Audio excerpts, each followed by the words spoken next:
እዚህ መተህ ስጠይቀንኛ በመረጃ ነው የምንመልስልህ። ሜላ ወደ አንተ እመጣለሁ። በመረጃ ነው የምንመልስልህ። እዚህ ግን የጠየቅንህን ጥያቄ ይዘህ ትሄድና ትጠይቃለህ። እሱም ጥሩ ይበል የሚያሰኝ ነው። በተለይ ባለህበት ሀገር ላይ ያሉትን ካህን ትጠይቃቸዋለህ፣ ወደ አውሮፓ ስለተመለስክ ማለት ነው። ይሄ ጥሩ ነው።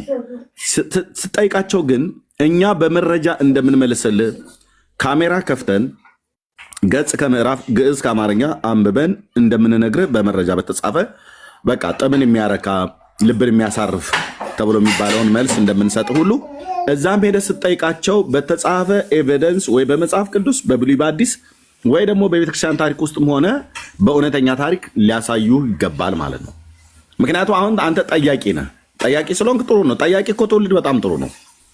ጥያቄ መጠየቅህ እኮ የሚያመላክተው ነፍስህ የሆነ እውነት እየፈለገች ነው። እውነትን ትፈልጋለች። የእውነት ረሃብ አለባት እና ለምጠይቀው ጥያቄ ሁሉ እኛ መልስ እንደምንሰጥ እነሱም መልስ ሲሰጡ ዝም ብሎ በግርድምድሙ መሆን የለበትም። ዝም ብሎ በሽፍንፍን መሆን የለበትም። በቃ ያው እንግዲህ በአባቶቻችን ዘመን እንትን ብለዋልና እንግዲህ ያው እኛም ደግሞ ልጆቻችን የአባቶቻችን አስከብረ ነው ብሎ በሚል በቂላቂልነት አንተ የአባቶችን የምታስከብረው በተጻፈ ኤቪደንስ በመረጃ ላይ እስካለ ድረስ ብቻ ነው እንጂ ዝም ብሎ አባቶች በአሉሽ አሉሽ ያስተላልፉትን ነገር ሮያልም በአሉሽ አሉሽ አታስተላልፍም። ልጅ ትጠይቃለች። ኦኬ ልጅ ትጠይቃለች። በራሴ ግን ምን አለ መሰለህ አንዳንድ ጊዜ በራሴ እነዚህ ነገሮች ጊዜ ባባክንባቸው ወይ ደግሞ ባነባቸው ብጠይቅ ራሴን ከማድከም ውጭ ምን አገኛለሁ ብዬ የምላቸው ነገሮች አሉ እና እኔ ፎከስ ማድረግ የምፈልገው ሁላችንም ሊያስማማን የሚችለው ባይብል ላይ ነው። ደስ የሚለኝ ነገር ለምሳሌ የሆነ እርካታ ነገር ታገኝበታል። አሁን ለምሳሌ የጽዮን እዛ ታቦት ኖረ አልኖረ ምን አለ ባለፈውም ነገር ያለው ገብረ መንፈስ ቅዱስ እንደዚህ ሆነ ተክለ ሃይማኖት እንደዚህ ሆነ የሚሉት ነገሮች በህይወት ላይ ለውጥ ያመጣሉ ብዬ ስለማላስብ ዋናው መጽሐፍ ቅዱስን ማንበብ ቢቻል ማለት ነው። ኮንሰንትሬሽን ሰጥተህ መጽሐፍ ቅዱስን ማንበብ ጥሩ ይመስለኛል እኔ እንደራሴ። ምክንያቱም እኔ ጀማሪ አንባቢ ስለሆንኩኝ መጽሐፍ ቅዱስን ባነብ ይሻለኛል በቃ። ምክንያቱም ለህይወት የሚጠቅመኝ ነገር አይሻልም? አሁን ልጄን እንደዚህ ነው የአክሱም ጽዮን ታቦት ምናምን ገብረ መንፈስ ቅዱስ እንደዚህ ምናምን አቡነ ተክለ ሃይማኖት እንደዚህ ብላት ምን አትቀበለኝም። የዛሬ ትውልድ የምታውቀው ባይብል ሊያነቡ ይችላሉ በእንግሊዝኛው በምኑም። ስለዚህ ያ በዛ ጊዜ ማጥፋቱ የሚሻለኝ ይመስለኛል። ጊዜ በሚኖረኝ ሰዓትና አላረ መንፈስ ጥሩ ሲሆን ባይብሉ ማንበብ ያው እድሜ አንተን ሁሌ ማስታወስ በዚህ ነው። መጽሐፍ ቅዱስን አስጀምሮኛል ብዬ ኦርቶዶክስ ቤትም በክብር መናገረው አንተ በዚህ ምክንያት ነው።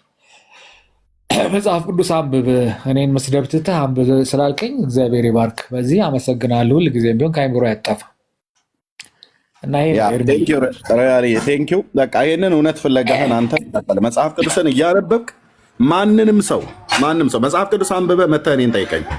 ጴንጤ ስለሆነ ኤርሚያስ አትፍራው። ዳንኤልን ጠይቀው መጽሐፍ ቅዱስን ጴንጤነትን የረብሾኛ ያቅም አባቴ ራይት። በቃ መጽሐፍ ቅዱስን ካነበብክ ኦርቶዶክስን ጠይቀው። መጽሐፍ ቅዱስ ካነበብክ ካቶሊካን ጠይቃቸው፣ አይሁዳውያንን ጠይቅ። ማንንም ሰው መጠየቅ ትችላለህ። ለሚጠይቁም ጥያቄ ደግሞ መጽሐፍ ቅዱስን እያነበብክና እያነበብክ ስትመጣ የመጽሐፍ ቅዱስ እውቀቱ ሲኖርህ አንተ ስለምታምነው እውነት የመጽሐፍ ቅዱስ መልስ ይሆናል ማለት ነው። አንተን መጥቶ ማንም ሰው ቢጠይቅህ ከመጽሐፍ ቅዱስ ላይ ካነበብከው ከአምላክህ ከእግዚአብሔር ቃል ላይ ተመልሳለህ ማለት ነው። ስለዚህ እሱን አድርግ። ሄደህ ስጠይቃቸው ግን እዚህ ያለውን ሄደህ ስጠይቃቸው ግን ብዙዎቹ እንደሚያድበሰብሱብህ ምንም ጥርጥር የለም። ግን ሆምወርክ የሚሰራው ወደ ሌላ ርዕስ ገባት በለኝና በትንሽ ደቂቃ ልጠይቅህ። አንተ ትዝ ይልህ እንደሆነ የሆነ ገዳም በእንደዚህ በዘንዶ የሚጠበቅ ምናምን እያልክ ስትል አልነበረም? አንድ የሆነ ገድል እና እነዛ ነገሮች የሆኑ ጥሩ ሊቃውንት ናቸው። ጠየኳቸው እንደዚህ ሀገር ቤት የነበርክን ጊዜ ማለት ነው። ስጠይቃቸው ምን አሉ መሰለህ? እነዚህ ነገሮች እነዚህ አውሬዎች አዳም በገነት በነበረ ጊዜ የተፈጠሩ ናቸው። እነዚህ በሙሉ የዛን ጊዜ እንደዚህ የሚተናኮሉ አውሬዎች አልነበሩም። ስለዚህ እነዚህ አሁን ገዳም ላይ ዘንዶ ምናምን የሚባለው አሁን እንደዚህ በጻድቃን እነዚህ ጥሩ ቦታ ላይ ሲገኝ ጻድቃን ቦታ ላይ ሲገኝ የሚተናኮለውን ነገር ይተዋል። ልክ እንደ አዳም ጊዜ በገዳም እንደነበረበት ነው የሚሆነው ብለው አሉ። ይሄ መልስ አረካህ አንተ አጠገበ ማለት በቃ እንትን ያጸባቸው ይቀየራል አሉ። ግን ለአንተ ይሄ መልስ የመለሱልህ መልስ ለአንተ ብለህ በጣም እንደው ለጠይቀው ጥያቄ ጥሜን የሚያረካ ልብን የሚያሳርፍ መልስ ነው ብለህ ተቀበልከው? አላልኳቸው። ለምን? ምክንያቱም እንትና ቢያንስ 50% እንኳን ሊጠጋልኝ ስላልቻለ እንዴት ገባ ምንድን ነው ምክንያቱ እንዴት እንደዚህ ሊሆኑ ቻሉ ምናምን ብዬ አልኳቸው። እንዴት አንድ ዘንዶ እንዴት እንደዛ ሊሆን ይችላል? ወይም አንድ ነገር ሲወጋ ምናምን ሲፈዝ ምናምን ነው እንጂ ኖርማሊ እንዴት እንደዚህ ሊሆን ይችላል የሚል ጥያቄ ጠይቄያቸው ሰቸው አይደለም እንደዚህ አይነት ቦታ ሲገባ ያ እንትን የአዳማዊ ዘመን የነበረውን እንስሳ ባህሪ ነው የሚይዘው። እነዛ እንስሳቶች በፊት ይተናኮሉ አልነበሩም። አዳም በገነት ከወጣ በኋላ ነው መተናኮል የጀመሩት ብለው አሉና እነዛ ቅዱሳን ቦታዎች ላይ በሚኖሩት እነዚህ አውሬዎች ያን የአዳም ጊዜ የነበረውን ባህሪ ነው የሚላበሱት። በዛ ምክንያት ነው ገዳም የሚገቡት ብለው አሉ። እውቀት ስለሌለ መከራከር አልቻልኩም። የእውቀት ስለሌለ ብዙ መከራከር አልቻልክም። መጽሐፍ ቅዱስን ግን አሁን ሞር እያነበብክ በምትመጣ ሰዓት ላይ እንዲህ ብለው የመለሱልህን ካህን ዝም ብሎ እሳቸው ቄስ ናቸውና ያዋሹም ብሎ በሚል በቂላቂልነት አታልፋቸውም። መጽሐፍ ቅዱስን መሰረት አድርገህ ትጠይቃለህ ማለት ነው። ኦኬ አሁን ለአንተ እንኳን ራሱ 50% እንኳን ራሱ እንኳን አልተዋጠልህም ማለት ነው። የመለሱልህ መልስ ከጠይቀው ጥያቄ ጋር ምንም የሚያገናኘው ነገር አይደለም። አሁን ዘመን ካለው ጋር ምንም በቃ ለአንተም አልተዋጠልህም። ልክ ነው፣ እንኳንም አልተዋጠልህም። አንዳንዱ ተውጦልኛል ይላል። አንተ ግን እውነተኛ ስለሆንክ አልተዋጠልህም። 50% እንኳን አልተዋጠልህም። ለምን? ቤተክርስቲያን የማን ናት? ሪያልዬ የክርስቶስ ናት አይደል? አዎ። ክርስቶስ ቤተክርስቲያኑን በእባብ ያስጠብቃል እያሉ ነው። አይ እንትን በቃ እንትን ኖርማሊ እንደ ድሮ ሆነዋል። እንስሳ ሆነዋል እኮ ያስጠብቃል እኮ እነሱ። ዘንዶ እኮ እዛ ለመጠበቅ እኮ ነው የተገኘው። ቤተክርስቲያን ይጠብቃል፣ ጸበልን ይጠብቃል፣ ቅዱሳኑ ይጠብቃል እየተባለ ነው። ቤተክርስቲያን የክርስቶስ ከሆነች ናትም ደግሞ ኦኬ ቤተክርስቲያን የክርስቶስ ናት። ክርስቶስ ቤተክርስቲያንን በዘንዶ ያስጠብቃል እያለች እኮ ነው። ኦርቶዶክስ በእባብ ያስጠብቃል እያለች ነው። እኔ ደግሞ አልኳቸው እንደዚህ ወደ እንትናቸው መለሱ ከሆነ ማለት ነው። እነዚህ እንስሳቶቹ ወደ ድሮ ወደ አዳም ወደ ቀድሞ ጸባያቸው ይመለሱ። እሳቸው እንዳሉት በኤደን ገነት ወደ ተመለሱ። ምኑን ጠበቁት? ምኑን አካባቢውን ጠበቁት? መልሰው ያው በግ ሆኑ ማለት አይደለም አልኳቸው። ገራገር ከሆኑ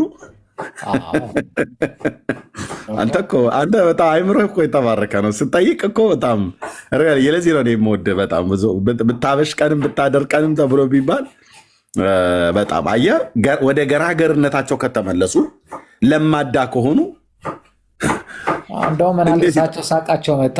እንደዛ ከሆነማ ቀለብ ትርፍ ሆኑ ማለት ነው አልኳቸው። ምንም ነገር አያረጉ። ምንም ካላረጉ ምንድን ነው ትርፋቸው? ዝም ብሎ እየበሉ የሚኖሩ ከሆነ ስላቸው አንተ ምናምን ነገሩና ብሎ ተሳሳቅን ምናምን። ኖርማሊ እሳቸው እንደዛ ብለውኛል። ለዚህ ነው በትክክል አይመልሱላችሁም። ሸፋፍ ነው አድበስብሰው በቃ አድርገው ማለት ነው። ኦኬ ይጠብቁ ዘንድ መላእክቱን ስለአንተ ያዛቸዋል ብሎ ቅዱስ ቃሉ እየተናገረ እግዚአብሔር ከጠበቀ እንኳን ቤተክርስቲያኑን የሚጠብቀው በመላእክት ነው። በእባብ አያስጠብቅም፣ በዘንዶ አያስጠብቅም። እንዴ ኦርቶዶክስ እኮ ዘንዶ እኮ ቤተክርስቲያን ይጠብቃል ብላ፣ ዘንዶ ጸበል ይጠብቃል ብላ፣ በዘንዶ ይጠመቃሉ ብላ የምትል ዘንዶ ከፈቀደልህ ነው ጸበል የምትቀዳው ብለው የሚሉ አየህ፣ የማይፈቅደው አለ ማለት ነው። ዘንዶ እዛ ቁጭ ብሎ ጻድቅ የሆነውና ቅዱስ የሆነውን ለይቶ ላሰማ እችላለሁ። ቆሞሱ ናቸው እንደዚህ ያሉት። ባለዘንዶ መቶላል። ያው ከታች ሰው እንዳመሉ አናግረው። እሺ ሰው እንዳመሉ። እሺ አቤት፣ እንዴት ዋላችሁ? ሴት ነኝ። እሺ እህታችን እንኳን ደህና መጣሽ። እንኳን ደህና ቆየን። እግዚአብሔር ይመስገን። እንዴት ነህ? አሜን ደህና ነን። ቴዲ አንተ አውራት ወይ ሜላ አውራት። እኔ ማውራት የምፈልገው እኔ ነው ማውራት የምፈልገው። እሺ ቡና አልጠጣ ነበረ። እሺ ከሜላ ጋር ታወሪ፣ ምን ችግር አለ? አይ ያው አንተ ነበርክ እያወራክ የነበርከው። እሺ እህታችን እና ቅድም ስለ እኔ ላይክ አንተ ያው መጽሐፍ ቅዱስን ተመርኩዘህ፣ እኔ ደግሞ ያው የኔ የግል ጥያቄን ነው የምጠይቅህና ቅድም ከየት ቤተክርስቲያን ነው ያልሽኝ? ግን ቆይ ይቅርታ ግን ከየት ቤተክርስቲያን ነው ያልሽኝ? ከኢትዮጵያ ኦርቶዶክስ ተዋሕዶ ቤተክርስቲያን። እሺ ቴንኪው ታችን። እሺ ቀጥል። እና ቅድም አሁን የጽዮን ታቦት የለም ብለህ እዚህ ጋር እየነገርክ ነበረና ከቃል ባለፈ ላይክ አንብበክ በማስረጃ አይደለም ያወራኸውና አሁን በእኛ ዘመን ማለት ነው ታውቃለህ፣ ምንም አይነት የተዋህዶ አማኝ ብንሆንም ህዝቡ ቴክኖሎጂ ጠልፎት ከእግዚአብሔር እይታ ወጥተን ለዚህ ምስክር ደግሞ ዋጋ እየከፈልን ነው አይደል? ያ ታቦት እንዲሁ በቀላሉ ወጥቶ የኛ መጫወቻ ሊሆን አይገባም። ቤተክርስቲያናችን በተሐድሶም በምናምን የተከበበች ነች ከጳጳስ እስከ ታች ድረስ ማለት ነው። እግዚአብሔር ደግሞ የራሱ ጥበብ የራሱ ጊዜ አለ ሁሉ ነገር ለኛ የሚገልጽበት ማለት ነው። እኛ በነ ተክለ ሃይማኖት ዘመን ይሄ ታቦት ወጥቶ ይሁን ወጥቶ አይሁን እኛ ጋር የደረሰ ምንም አይነት ማስረጃ የለም። እኛ ዘመን ላይ ግን ሆልድ የተደረገበት ምክንያት እግዚአብሔር የራሱ ጥበብ አለው። ሁለተኛ እንድትመልስልኝ የምፈልገው ያ ታቦት ይኑር አይኑር ያው በውጭ የጠቀስካቸው አሉ በጣም በቴክኖሎጂ እንትን ያሉ ማግኘት ይችላሉ ብለሃል። ግን የእግዚአብሔርን ፓወር እንዴት ነው ያየነው? ማንም ሰው እኮ የሆነ ነገር ለማግኘት መጀመሪያ ፍቃድ ይፈልጋል አይደል? ያለ እግዚአብሔር ፍቃድ ማንም ተነስቶ የፈለገውን ማድረግ አይችልም።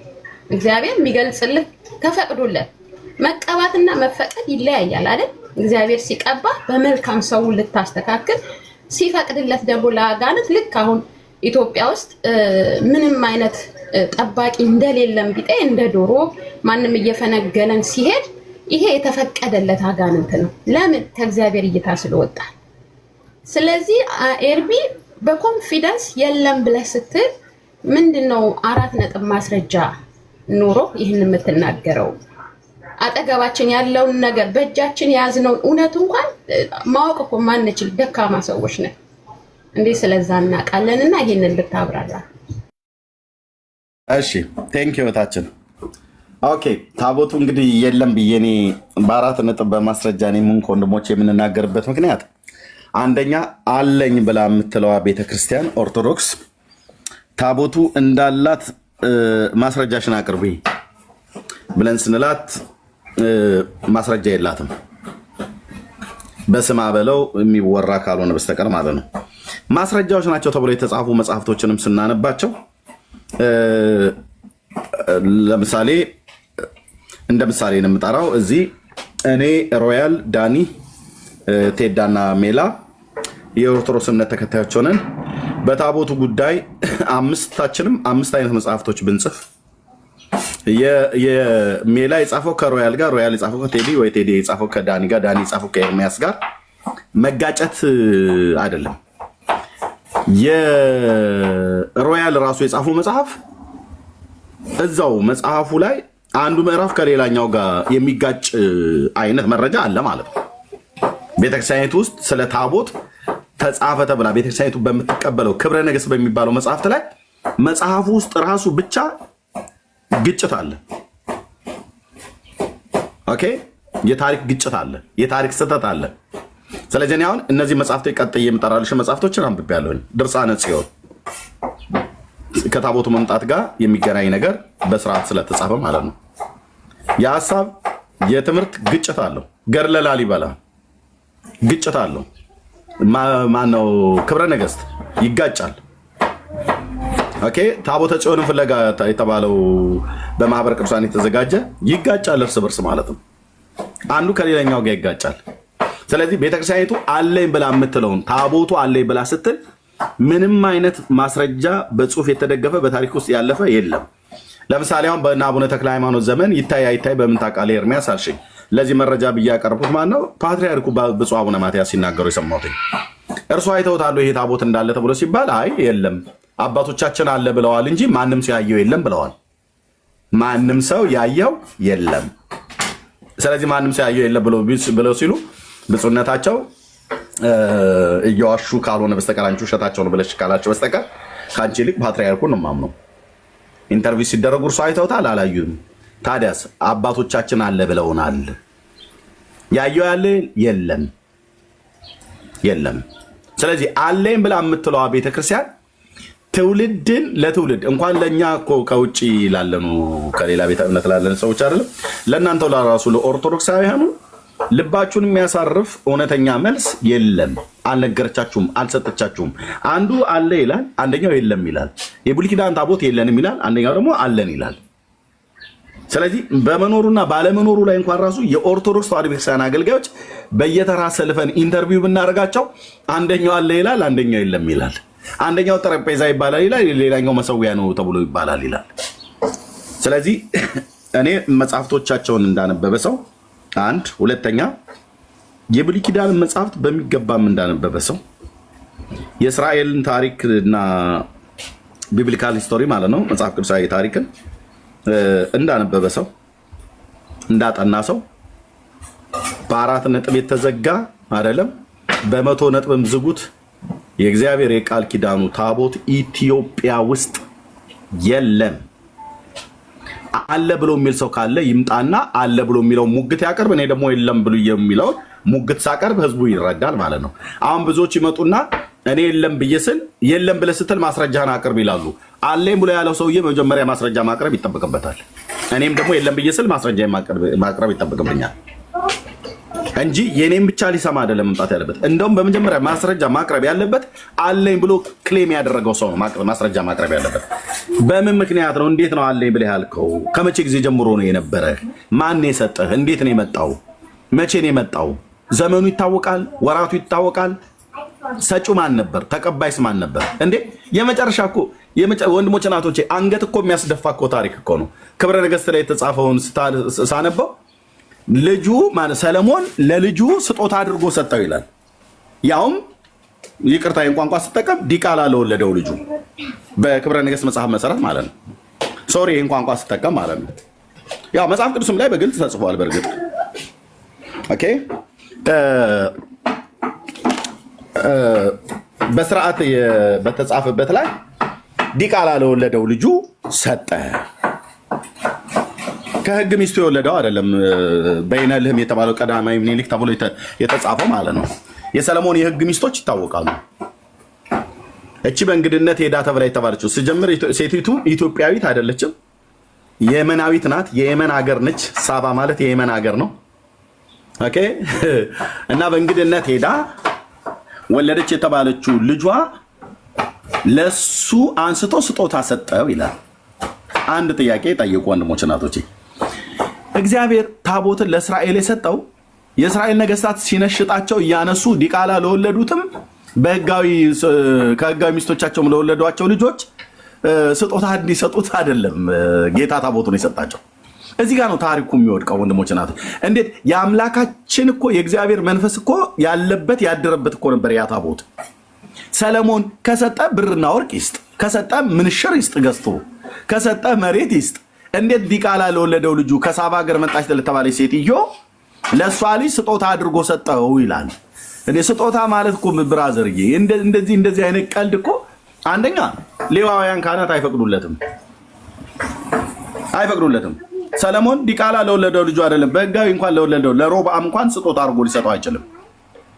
ይሄ እንትን አይደለም ምንድነው ጀላቲና ወይ ደግሞ ቸኮሌት ወይ ከረሜላ አይደለም። ጊፍት እንደሚሰጠው ለበርዝዴይ እንደሚሰጠው ምናምን ነገር አይነት አይደለም። ለልጁ ስጦታ አድርጎ ሰጠው ይላል።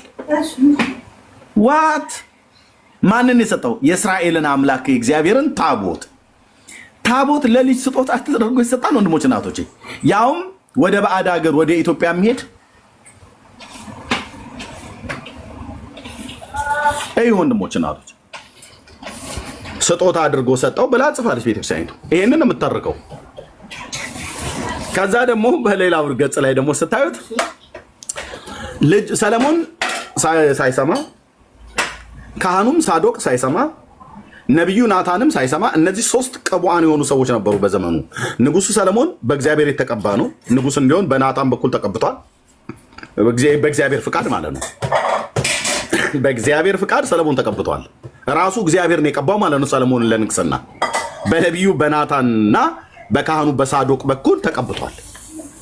ካህኑም ሳዶቅ ሌዋዊ ነውና የተቀባ ካህን ነው። ነብዩ ናታንም ነብይ ነው፣ እግዚአብሔር ነብይ ነው፣ የተቀባ ነው።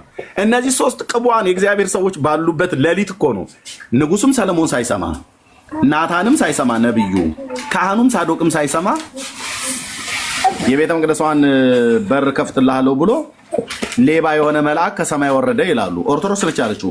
እኔ ሌባ የሆነ መልአክ በሰማይ አለ ብዬ እኔ አላምንም።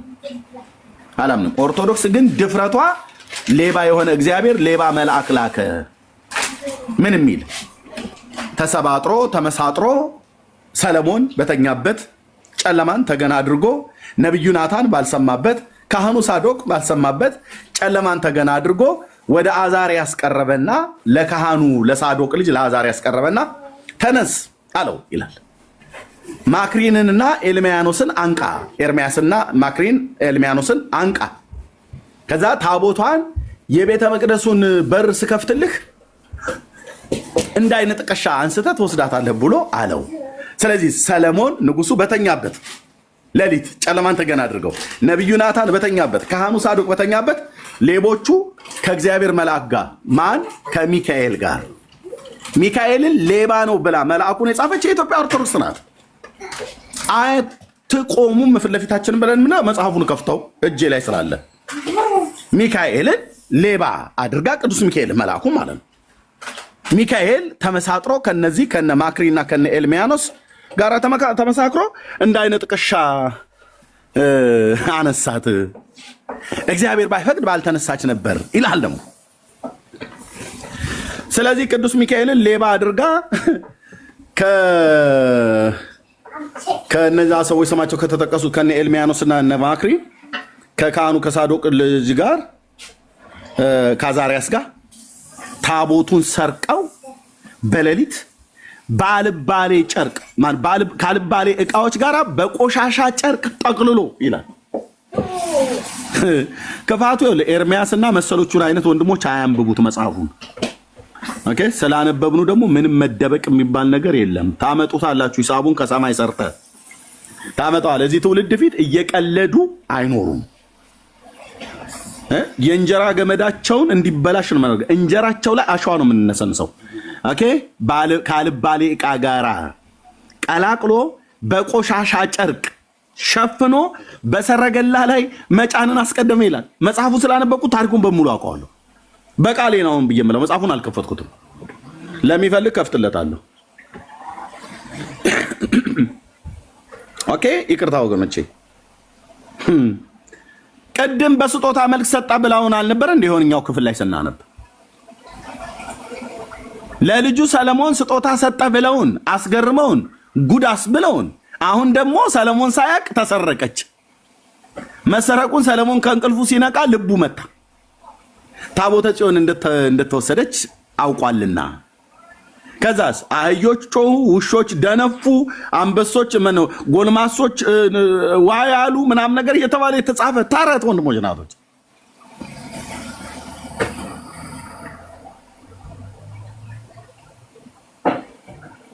ስለዚህ ኦርቶዶክስ እንዲህ ናት። ታቦቱን ሰርቄ ያመጣው ትላለች በክብረ ነገሥት ላይ። ከዛ ደግሞ ታቦቱን በስጦታ መልክ ልጁ ደግሞ ለልጁ ለሰለሞን ማነው ልጁ ለቀዳማዊ ምኒልክ ሰለሞን በስጦታ መልክ ሰጠው ብላ ትላለች። አንዴ ስጦታ ሰጠው፣ አንዴ ሰርቆ አመጣ። this is orthodox።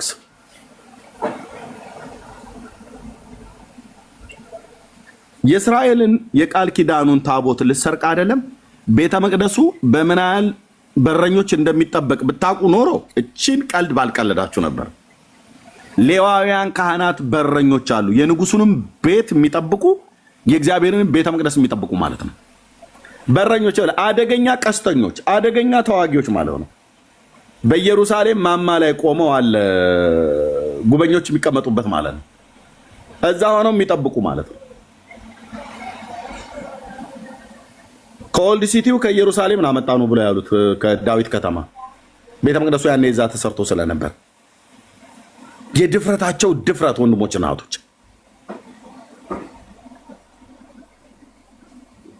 ክብረ ነገሥት ብቻ የሚባለው መጽሐፍ ይሄን ሁለቱን ታሪክ ሲያስታርቁት ከክብረ ነገሥት ብቻ ማለት ነው። ድርሳነ ጽዮንን አልጠቀስኩም፣ ገድለ ላሊበላን አልጠቀስኩም፣ ገድለ ተክለ ሃይማኖትን አልጠቀስኩም። ከመጽሐፈ ነገሥት ከክብረ ነገሥት መጽሐፍ ላይ ይሄን ብቻ እስቲ ያሳዩን። ታቦቱ የመጣው በስጦታ መልክ ነው ለልጁ ለሰለሞን ሰጥቶ ሰለሞን ለልጁ ሰጥቶ ወይስ በስርቆት መልክ ነው? ሰለሞንና ናታን ካህኑ ሳዶቅ ሳያውቁ ተሰርቆ ነው የመጣው። ሁለቱንም መጽሐፋችሁ ይናገራል። የትኛውን ነው? እንዴት ብለን እንመነው? የትኛውን እንቀበል? ለየትኛው እናጨብጭብ? ለየትኛው እልል እንበል? ለየትኛው አሜን እንበል? ውሸት ወንድሞቼ ናቶቼ፣ ውሸት። ለዚህ ነው ምድራችን በእርግማን ውስጥ ያለችው። ለዚህ ነው ዘርተን አይበቅልልን፣ አጭደና እንበላ፣ በጦርነት የምንፋጅ ውሸት፣ በሰራዊት ጌታ በእግዚአብሔር ላይ የምንዋሽ ህዝቦች ማለት ነው። ውሸት ለምድራችን በረከት ሳይሆን እርግማንን ያመጣል።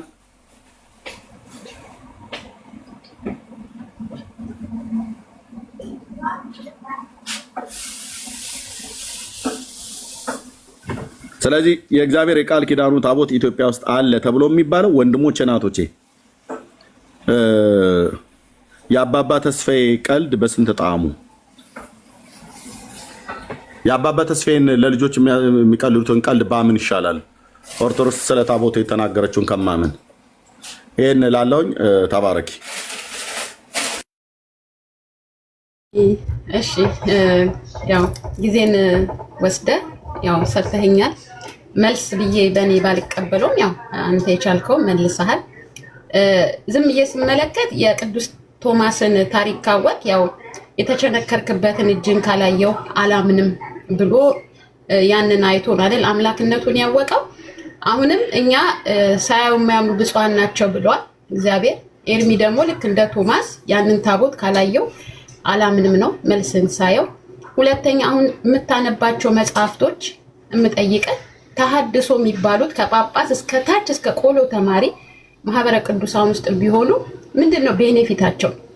እዛ ውስጥ እምነት ሳይኖራቸው ተሐድሶ ሆነው ቢቀመጡት እኮ እውነትን ዲሌት እያደረጉ በውሸት እየገለበጡ አሁን ኤርሚ የምታነበውን አይነት መጽሐፍ እያዘጋጁ ግዴታ ነው የኢትዮጵያ ኦርቶዶክስ ተዋሕዶ የሚል አርዕስት ስላለው እውነት ነው የሚል አመለካከት ሰው ይኖራል። ስለዚህ አሁንም ቢሆን ለሙሴ ያ ታቦት መሰጠቱን ትልቁ ነገር ካመን በዛ ሰዓት ቢሰበርም እንደ ቀድሞ አድርገህ ስራው ብሎት ደግሞ እግዚአብሔር መልሶ ያንን ነገር እንዲሰራው አድርጓል። ገባ? ሚስጥር አለው። ያ ሙሴ የተቀበለው ታቦት ትንቢት ነው አይደል እንዴ? ቃል የእግዚአብሔር ቃል እስከሆነ ድረስ ታቦቱ ያ ቃል በእናታችን በወላዲተ አምላክ ደግሞ እናታችን የታቦቱ ምሳሌ ናት። ቃል ደግሞ ስጋ ሆነ ነው አይደል? እንደ ቀድሞ አድርገህ ስራው ደግሞ ሲባል አሁን የፈለግከውን ብትል እውነትህን ነው። ለምን ማንም እየተነሳ የፈለገውን ቤተክርስቲያን እየከፈተ ታቦቱን ኬት ጎትቶ ታቦቱ ምን ይሁን አይታወቅም። በዚህ ምንም የምጠራጠረው ነገር የለም። ለምን ታቦት ራሱን የቻለ ማን መስራት እንዳለበት ከምን እንጨት መስራት እንዳለበት የራሱ ስርዓት አለ። ያ ስርዓት ተጥሷል። ያቺ እውነተኛዋ ታቦት በእኛ እጅ ውስጥ ብትገባ ምንድን ነው የሚያደርጓት ብለህ አስብ። ስለዚህ ጊዜ ለኩሉ ነው የምለው። የእግዚአብሔርን ጊዜ ነው እንጂ መጠብቀው ታቦቷ የለችም የሚል እምነት የለኝም። ኤርቢ ወንድም ማለት ነው። እሺ ቴንኪው ታችን መጀመሪያ መግቢያ ላይ ተናገርሽው ላይ እሱን ላገርና ከዛ ወደሚቀጥለው እንሄዳለን። እንደኔ ያለችው ቶማስ የጌታን ከሙታን መነሳት ተጠራጥሮ በትታር ውስጥ ወይ ደግሞ በቁስል ውስጥ ጣቴን ካላስገባው አላምንም ብሎ አለው። ስለዚህም ጌታ ፈቀደለትና ጣቱን አስገባ።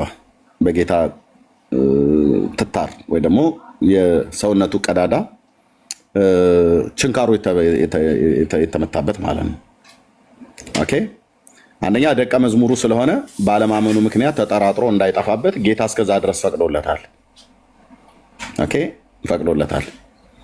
እሺ ስለዚህ ያመንኩን እንጂ ያላመንካቱም ብሎ አለው እና ሳያዩ የሚያምኑ ብፁዓን ናቸው ብሏል አለ። ሳያዩ የሚያምኑ ነው እንጂ ያለው ሳያዩ ታቦቱን የሚያምኑ አላለም። ኢየሱስን ራሱን ነው ያለው። ኢየሱስና ታቦቱ አይገናኙም ማለት ነው። ታቦት ከግራር እንጨት የተቀረጸ ነው የብሉይ ኪዳኑ። ኢየሱስ ከግራር እንጨት የተቀረጸ አይደለም። እሱ ፍጹም አምላክ ፍጹም ሰው የሆነ ጌታ ነው። ስለዚህ ቶማስ አላምንም ብሎ ያለው ከሙታን መነሳቱን ስለተጠራጠረ ነው። እኔ እኮ አላምንም ብያልኩ ታቦቱ ስለሌለ ነው። አለ ብለው የሚሉ ከሆነ ለእኔ ለኢትዮጵያዊ ሊያስነኩኝ ይገባል ማለት ነው። በእውነት አያታልሉኝም። በእውነት ይሄ ነው ብለው ቢያሳዩኝ አልታለልም። ለምን? የአምላኬን እግዚአብሔርን ቃል በሚገባ ስለማቅ ሜትር ይዤ እገባለሁ። ወርድና ስፋቱ፣ ከፍታው፣ ጥልቀቱ፣ በውስጡ ያለውን በወርቅ መለበጡ፣ እንደዚሁም በውስጡ ያለውን የድንጋይ ጽላት ሁሉ ጭምር ነው የሚያሳዩኝ። የድንጋዩ ጽላት ደግሞ በግዕዝ አይደለም የተጻፈው፣ በዕብራይስጥ ነው። ኦኬ። ስለዚህ እኔ እንደ ቶማስ እንኳን ቦርድ ብጠራጠር ለእኔ ሊያሳዩኝ ይገባል። እኔ ብቻ እኮ አይደለሁም። ስንት ኦርቶዶክሳውያን እየተጠራጠሩ አሉ። በታቦቱ ኢትዮጵያ ውስጥ አለ የለም ብሎ በሚል ማለት ነው። አዎ ታቦቱ የለም። ስለዚህ ሳያዩ የሚያምኑ ብፁዓን ናቸው ብሎ ያለው ጌታ ለታቦቱ ሳይሆን ለራሱ ነው እህታለን። ስለዚህ የጠቀሽው ጥቅስ እና ከታቦቱ ጋር ያገናኝሽው ነገር በፍጹም የማይገናኝ ነው ማለት ነው። ከዛ ባለፈ ቤተክርስቲያኒቱ እንደዚህና እንደዛ ብላ ትላለች፣ የማትለው ነገር የለም። ለዚህ ነው ወጥ የሆነ መረጃ በታቦቱ ጉዳይ ላይ ምንም ነገር ኤቪደንስ የላችሁም። እኔ በመጀመሪያ ኦርቶዶክስ ከዋሸችው ተብሎ ቢጠይቅ ብዙ የዋሸችው ነገር አለ። ከዋሸችው በአደባባይ ወጣ ህዝቡን ይቅርታ መጠየቅ ባለባት ጉዳይ ላይ መጠየቅ አለባት ብዬ ካልኩ ቁጥር 1 ላይ ከጻፍኩኝ በዚሁ በታቦቱ ጉዳይ ላይ የዋሸችው ውሸት ነው። የዘመናት ውሸት፣ የዘመናት ውሸት። ወንድሞቼ አንድን ትውልድ 100 ዓመት ታታልለዋለህ፣ 200 ዓመት ታታልለዋለህ። እሺ 300 ዓመት አታለው። ምንድን ከ3 ትውልድ ይታለል 30 ትውልድ እያታለለች የአንድ ትውልድ እድሜ 100 ዓመት ነው በመጽሐፍ ቅዱስ በአይሁዳውያኑ ማለት ነው። የዛሬ 3000 ዓመት እኮ ማለት ከክርስቶስ ልደት በፊት 1000 ዓመት፣ ከክርስቶስ ልደት በኋላ 2000 ዓመት፣ በድምሩ 3000 ዓመት ሙሉ የሌላትን አለኝ ብላ ጳጳስ የማያየው ህዝብ የማያየው ለተጠራጠሩም ሰዎች ነክተኑ እንድናረጋግጥ የማይፈቀድልን ከሚጠብቀው መነኩሴ በስተቀር ማንም ሰው አያይም ብሎ በሚል ህዝብን እያጃጃሉ መኖር ከዚህ የበለጠ በእውነት እውር ድንብርነት የለም። ኦኬ የለም። እግዚአብሔር ልጁን ነው አዲስ ኪዳን ላይ የሰጠው። እህቴ ለጠይቅሽኝ ቅዱስ እግዚአብሔር አብ ለእኔና ለአንቺ ለዓለሙ ሁሉ የሰጠው ታቦት አይደለም፣ ልጁን ነው። ልጁ ያለው ህይወት እንዲኖረው እግዚአብሔር ልጁን ሰጠ ነው ይላል። ዓለሙን እንዲሁ ሲወድ ልጁን ነው የሰጠው፣ ታቦትን አይደለም የሰጠው። ታቦት ለብሉይ ኪዳን ህዝብ ነው የተሰጠው፣ ለእስራኤላውያን ብቻ የተሰጠ የአገልግሎት ስርዓት ነው። ኦኬ። ስለዚህ የታቦቱ ባለቤት የሆነ ህዝብ ዛሬም አለ፣ እስራኤላውያን። እነሱ ታቦት የላቸውም፣ መቅደስ የላቸውም። እናንተ ግን ሳይኖራችሁ መቅደስ አለን ትላላችሁ። መቅደሳችሁን ቼክ እናድርገው ብለን ስንል ከአይሁዳውያኑ መቅደስ ጋር ምንም አንዱም ነገር አይገናኝም። አንዱ ታቦት ትላላችሁ። የብሉይ ኪዳን ከብሉይ ኪዳን ታቦት ጋር ምንም የሚገናኝ ነገር አይደለም። የእናንተ ታቦት ተብሎ የሚባለው የብሉይ ኪዳን ታቦት 4 ካህናት ናቸው የሚሸከሙት። የእናንተ ካህናት ደግሞ አንዱን ነው የሚሸከሙት። አንዱ ቄስ ነው የሚሸከሙት። በስፋት በርዝመት በወርድ በክብደት ምንም አይገናኙም። ቀደም እንዳልሽው የብሉይ ኪዳን ታቦት ከምን እንደተሰራ መጽሐፍ ቅዱስ ይነግረናል። ከግራር እንጨት ብሎ የኦርቶዶክስ ከግራር እንጨት የሰራችው ታቦት የላትም። ከዋንዛ ከኮሶ ከቃውትና ከእምነ በረድ ከድንጋይ እምነ በረድ ከእንጨት ቃውትና ኮሶ ወይራ እንደዚሁም ዋንዛ ከነዚህ እንጨቶች ነው የምትቀርጸው ኦርቶዶክስ። ማን ነው ከዋንዛ ቅረጫ ያላት ታቦት? ዋንዛ የሚባል እንጨት ማለት ነው ስለማይነቅስ። ማነው ከኮሶ ጥረቢ ያላት? ማነው ከወይራ እንጨት ጥረቢ ያላት? ማነው ቃውት ከሚባል እንጨት ጥረቢ ያላት? እኛ በገጠር እርሻ ስናርስ ድግር እንጠቀምበት ነበረ፣ ቃውት የሚባለውን እንጨት። ኦኬ። ማነው ቅረጫ ያላት? ከግራር እንጨት ብሎ ሲላቸው እግዚአብሔር በታላቁ ነቢይ በሙሴ በኩል ስለነገረው ነው እስራኤላውያኑ። የለም። አሁን ጃልሜዳ ይዘውት የሚወጡት ነገር በሙሉ ወንድሞቼ፣ አንዳንዱ ከእምነ በረድ ነው የተቀረጸው። እምነ በረድ ማለት የቤታችን ላይ የምናነጥፈው እምነ በረድ ማለት ነው። እሱ ነው። አንዳንዱ ከኮሶ እንጨት የተቀረጸ ነው። አንዳንዱ ከዋንዛ እንጨት የተቀረጸ ነው። አንዳንዱ ከወይራ እንጨት የተቀረጸ ነው። እምዕፅ ዘይነቅዝ ከማይነቅዝ እንጨት ማለት ነው። አለቅ። ከግራር እንጨት የተቀረጸ አንድ ታቦት አታሳየንም ኦርቶዶክስ። አንድ ወፍ የለም፣ ወፍ የለም።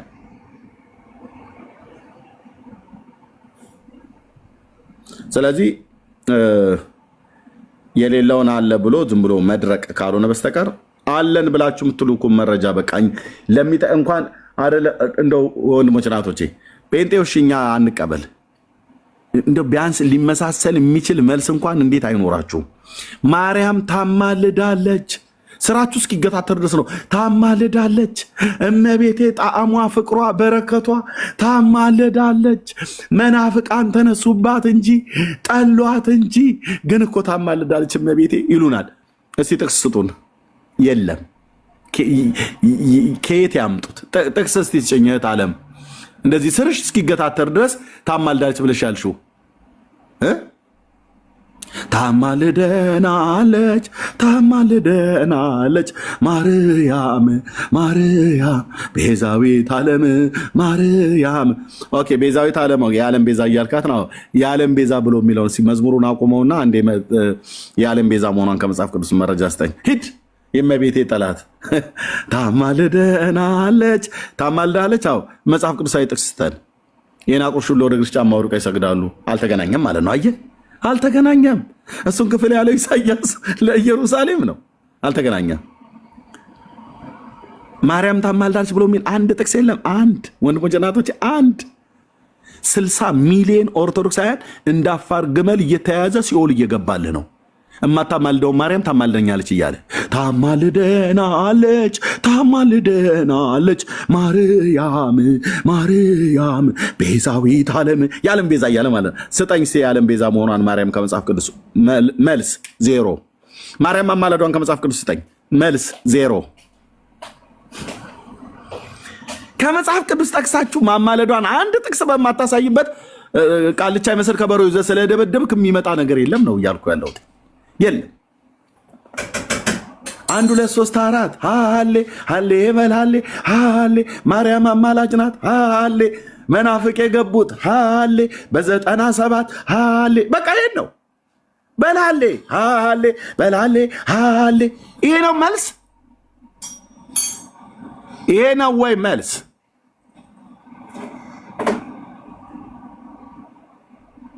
እናንተ መንግስቱ ኃይለማርያም እኮ ያለው አይነት ነገር ነው። የእሳቸው ንግግር ለምን እንደሚመጣብኝ አይዶ ነው። ይህን ትውልድ መቀመጫውን ሁሉ በሳንጃ ብንወጋውም አልነቃ ብሏል ብሎ እንዳለው ማለት ነው። ማርያም ታማልዳለች። መጽሐፍ ቅዱስ መረጃ ስጠን። ሃሌ በልሃሌ ሃሌ በልሃሌ ሃሌ 1 2 3 4 ሃሌ ማርያም አማላጅ ናት ሃሌ። በቃ መልሱ ይሄ ነው ማለት ተገኝቷል። ስለዚህ 1 2 3 4 ነው። ወይኔ ወይኔ እናንተ ተቃጠልን እኮ በእውነት ተቃጠልን እኮ። አንቺው ታመጩ አንቺው ታሮጩ። እነሱ ራሱ ማርያም ታማልዳለች ብለው ነግረውን መልስ ስንጠበቅ ከበሮን አንሳው ይልሃል። በል ሃሌ ሃሌ መናፍቅ የገቡት ሃሌ በ97 ሃሌ። ከዛ በፊት አልነበሩም እንዴ? 97 ቅንጅት ምርጫ ላይ እያላችሁን ነው ያኔን የገቡት። ይሄ ነው ህዝባችን ወጥቶ የሚዘምርልን በመዝሙር መልስ ሲመልሱልን።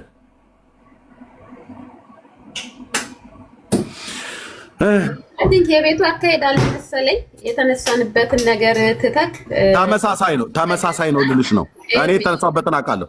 ተመሳሳይ ነው። ታቦቱ አለ ብላችሁ ስትሉ መረጃ አምጡ። ቆይ ታቦቱ አለ ብላችሁ ስትሉ መረጃ አምጡ ብለን ስንል አንድ ልታሳዩን አልቻላችሁም። ልክ እንደ ማርያም ታማልዳለች ማለት ነው።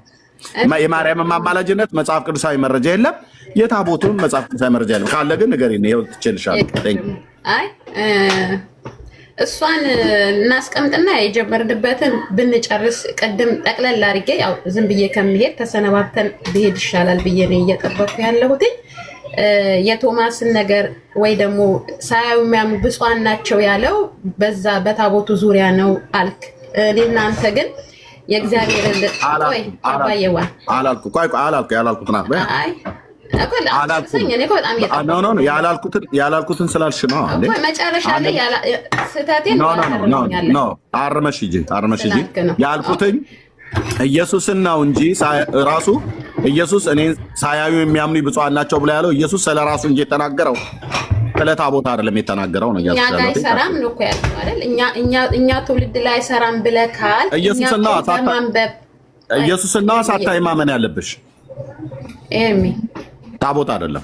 አሁን እኮ ልክ ታቦቱ ራሱ ቃል አይደል እንዴ? 10ሩ ትእዛዝ አይደል የተጻፈበት? የለም አልተጻፈም። እና 10ሩን ትእዛዝ አታምንም? አትስረቅ፣ እናት አባትን አክብር። የእናንተ ታቦት ላይ አልተጻፈም እህትዬ፣ የእናንተ ታቦት ላይ አልተጻፈም። ኦኬ እሺ በቃ ላለማመን ከሆነ እሺ ይቅርና፣ ቅድም አንድ ያስቀረህብኝ ነገር አለ። የተሐድሶ ቤኔፊታቸው ምንድን ነው? እኛ ውስጥ ተዋህዶስ ሰርገው መግባታቸው ምንድን ነው ቤኔፊታቸው?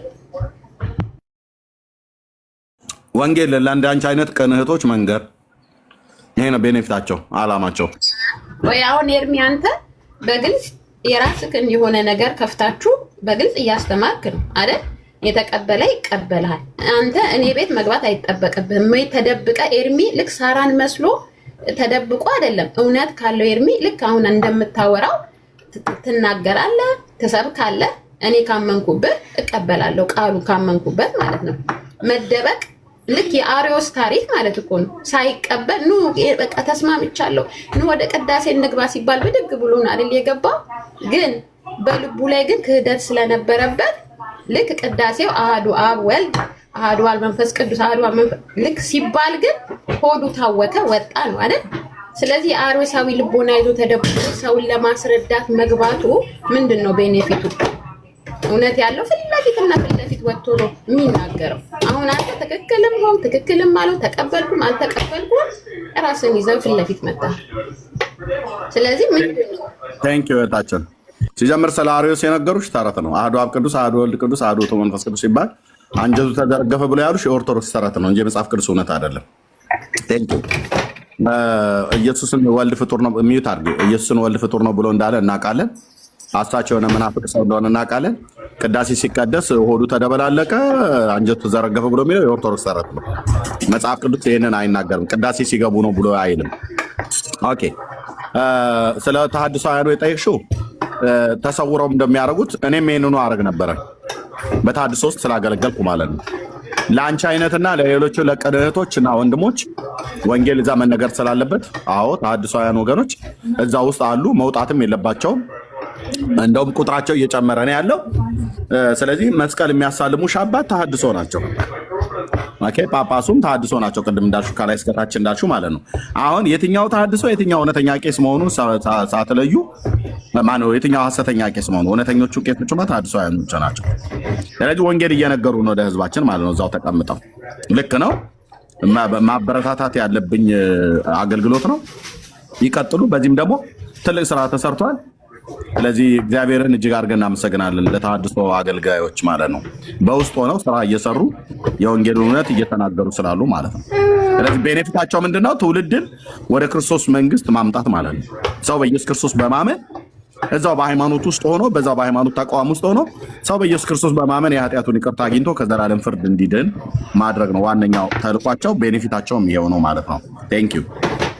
መደበቁ ለምን አስፈለገ ነው? ኤርሚ ያልተግባባነው ነገር በግልጽ ወንጌል ቆይ በግልጽ የተደበቁበት ምክንያቱ በግልጽ ወንጌል እዛ ቤት እንዲሰበክ ስለማይፈቀድ ማለት ነው።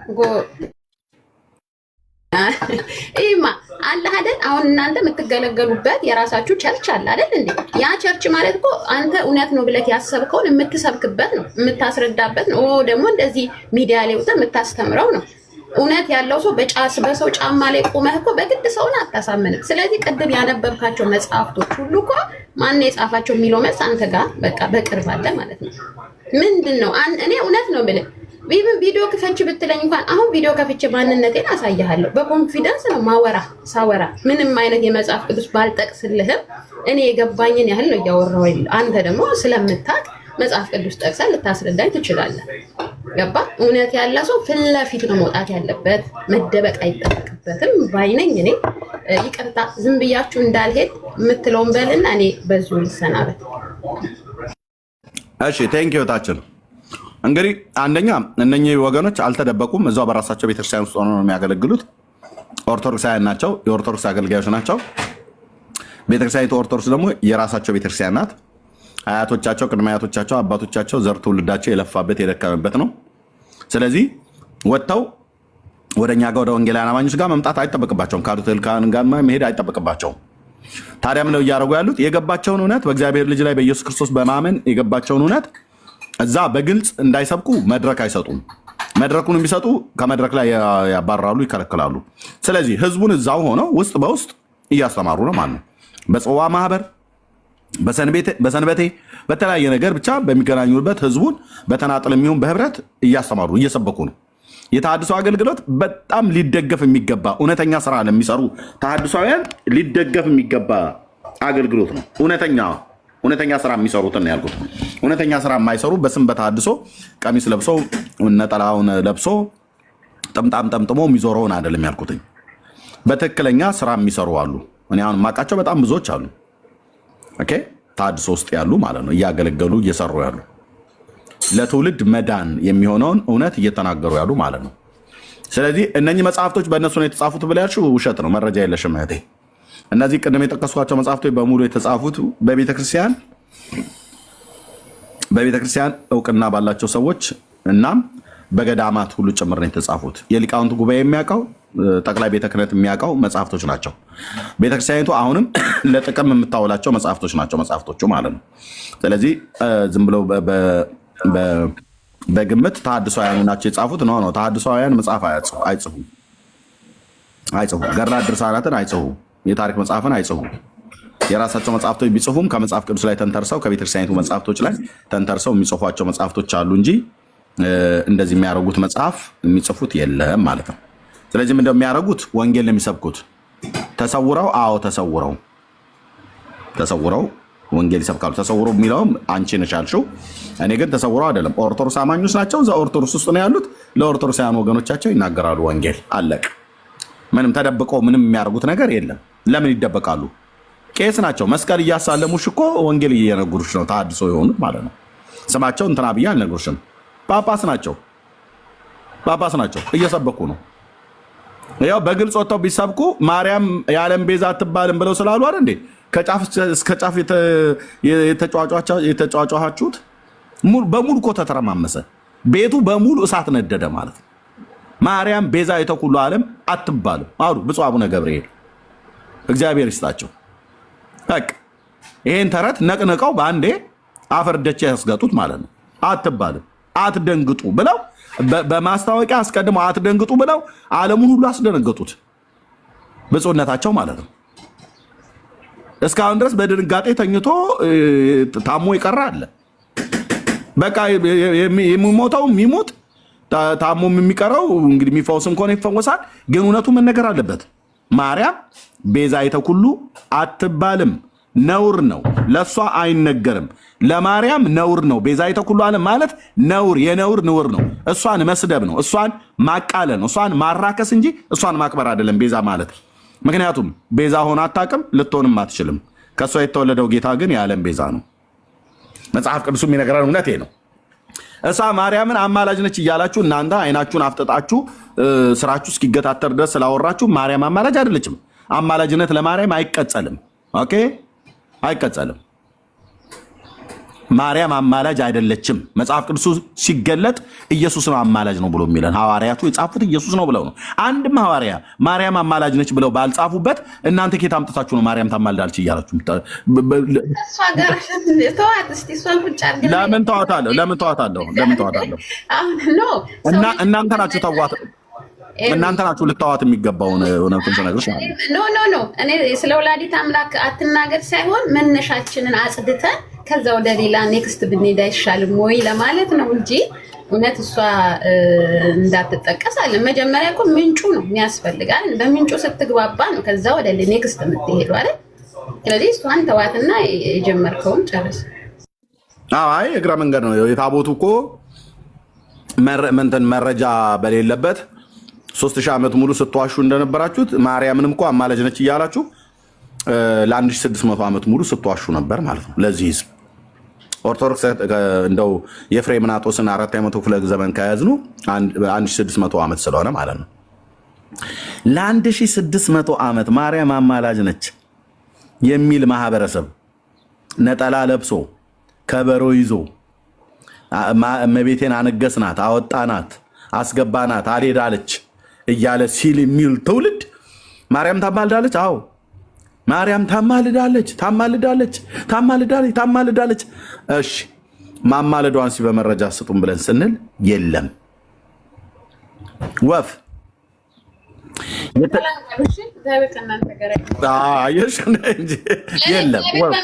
እግዚአብሔር በሚያውቀው እኔ በእሷ እንትን ብያለም ሺህ ነገር ልሰጥክ እችላለሁ፣ ግን ነገር አለ እኔ አልሰጥህም። መንገድ ለምን 420 ሰው አያሳዝንሽም? ቆይ አባዬ ሰምተኛል። ኤርሚ በእውነት ነው የምልህ ሰው በሰውነቱ አከብራለሁ። እኔ ምንም አይነት ልዩነት ቢኖረን እኔ ቢዝነስ አይደለም፣ አንተ የራሴ የኔ የራሴ ነው። ጠያቂው መድኃኒዓለም ነው። አክብሬ ነው የምጠይቀው። ግን እኔ የምልህ የተነሳንበት ነገር አሁን ቅድም አሉ ስላልክ አሁን ለምሳሌ እየታወቁ ተሐድሶ መሆናቸው ላይ እንደ በጋሻው ምሳሌ ብሰጥ በፊት በጣም አለኝ ከፍቼ እንደሱ ብሰማ የለኝም አይደል?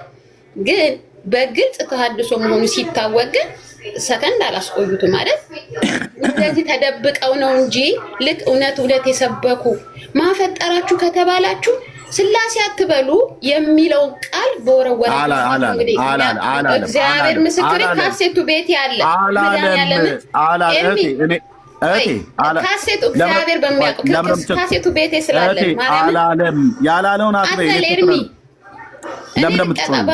ለምንድን ነው የምትጮይው? እኔ ላርምሽ፣ አንዴ ስሚኝ። እኔ ላርምሽ እህቴ፣ ላርምሽ እኔ አንዴ። ኦኬ፣ ለምን ነው የምትዋሺው? አሁን መጨረሻ ላይ ማለት ነው ማን የፈጠራችሁ ብሎ ሲል ስላሴ ነው በሉ አትበሉ አላለም። ያለው ማን የተወለደው ብለው ሲውላችሁ ስላሴ እንዲህ እያላችሁ አትበሉ፣ የተወለደው ኢየሱስ ነው በሉ ነው ያለው። የት ነው የመምህሩን ንግግር እንትን የምትይው? ምሳሌ በሊጥ ነው እንደውም የሰጣቸው። ኖ እህቴ አላለም አልኩሽ። ኤርሚ እድል ስጠኝ። የተወለደው ስላሴ ነው አትበሉ ነው ያለው። ስላለ ነው መድኃኒዓለም አለ እጄ ላይ ምንድን ነው ያለው? ማፈጠራችሁ ከተባላችሁ ስላሴ አትበሉ። ማፈጠራችሁ ሲባል ኢየሱስ ክርስቶስ አይልም። ምሳሌ ምን መሰለህ እናቶች እናንተ ሊጣፍታችሁ ምናምን ብለው በሊጥ ነው እንደው ምሳሌ ሰጣችሁ። እህቴ እባክሽ ቪዲዮ ትከፍትልኛለህ? እኔ ላሳይህ። እሺ ይኸው ትልቁ ላይ አላርግሽ። አምጪ ያን ክፍል ስላሴ የፈጠረ ፈልጌ አመጣለሁ። አምጪ ትልቁ ላይ ቤቴ ውስጥ ነው ያለው ማለት ነው። ትልቁ ላይ አርግሻለሁ። አምጪ ነው ማለት የበጋሻው ኧረ በሕግ አምላክ እህቴ በቃ ይኸው መረጃ አምጪ። ስላሴ አልፈጠረንም ብሎ መምህር በጋሻው ተናግሯል ብለሻል። አምጪ። ታዲያ ማን የፈጠረን ታዲያ? ስላሴ አይደል ነው የፈጠረን? ስላሴ ማለት አብ ወልድ መንፈስ ቅዱስ ነው የፈጠረን። በጋሻው ስላሴ አልፈጠረንም ብሎ ሲል ቆይ አድምጪኝ እህቴ። ምንድነው እንዴ? ኧረ በሕግ ኖ እኔ ነኝ የሚዩት ያደረኩሽ። እንደዚህ አይነት ጫጫታ የለም እኔ ጋር። ኦኬ መረጃውን አምጪ። ቴንክ ዩ ስላሴ መረጃውን አምጪ። በቃ እኔ ነኝ የሚዩት ያደረኩሽ እኔ ነኝ። አንቺ መረጃውን አዘጋጅልኝ። ቴንክ ዩ መረጃውን አዘጋጅ። በጋሻው እንደዚህ እናንተ እንደምትሉት ገሪባ አይደለም። እሺ ማን እንደፈጠረው የሚያውቅ ሰው ነው። ትልቅ መምህር ነው። ስላሴ ፈጠረን ብላችሁ አትበሉ ብሏል አይደል ያልሽው? አምጪ። እናንተ ማን የተወለደው ብሎ ሲጠይቃችሁ ስላሴ ምናምን ነገር እያላችሁ አትበሉ ነው ያለው። ኦኬ የተወለደው ኢየሱስ ነው፣ በተለየ አካሉ ኢየሱስ ነው በሉ፣ ክርስቶስ ነው በሉ ነው ያለው። አንቺ ስላሴ አልፈጠረንም ብላችሁ በሉ አይልም። ከዓለም ድብን ያለ ውሸት ነው የተሳሳተው ማለት ነው። የፈጠረን ስላሴ ነው እንጂ አብ ወልድ መንፈስ ቅዱስ ነው የፈጠረን። እሱን ከሚያህል መምህር ይሄ አይነገርም። ተናግሮም ከሆነ ድሃ ጸልሳን ነው፣ ካልሆነስ ስልኩ አለኝ እኔ እደውልለታለሁ እንዲህ ብላለሁ ብዬ ማለት ነው። አሁን ሌሊት ስለሆነ እንጂ ጌታ ምስክር ስደውልለት ያነሳልኛል አላለም። መረጃ ግን አምጪ። እኔ ውሸት ነው የሚያስጠላኝ በጣም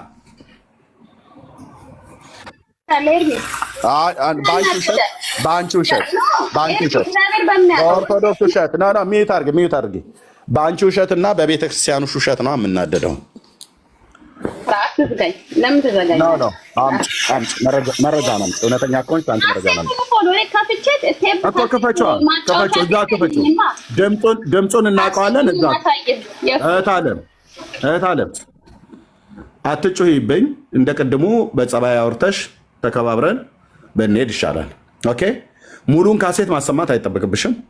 አንቺ ካሴቱን ሰምተሽ የለ የትኛው ቁጥር ላይ የፈጠረን ስላሴ ነው ብላችሁ አትበሉ ብሎ ያለውን ቦታ ላይ የበጋሻውን ድምፅ ማናችንም ስለምናውቀው ክፈችው። እዛው ጋር ቪዲዮ መክፈትም አይጠብቅብሽም። እዛው ጋር በድምፅ አሰሚን፣ በኦዲዮ ውሰጂውና ቪዲዮን አግኝተሽዋል። ውሰጂውና ስላሴ ፈጠረን ብላችሁ አትበሉ ብሎ ያለበት ቦታ ላይ አሰሚን። ቴንክ ዩ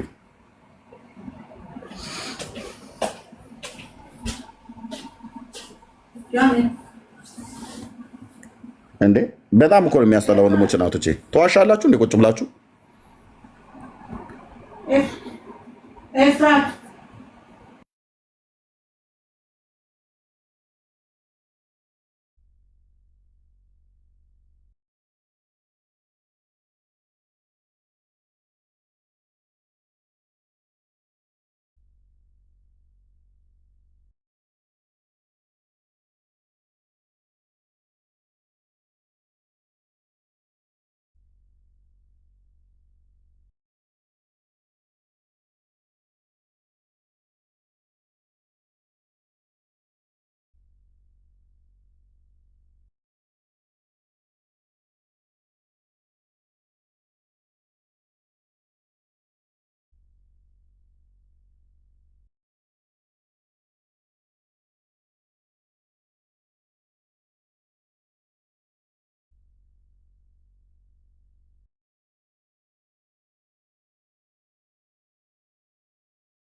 እየጠበቅንሽ እኮ ነው። የለም የለም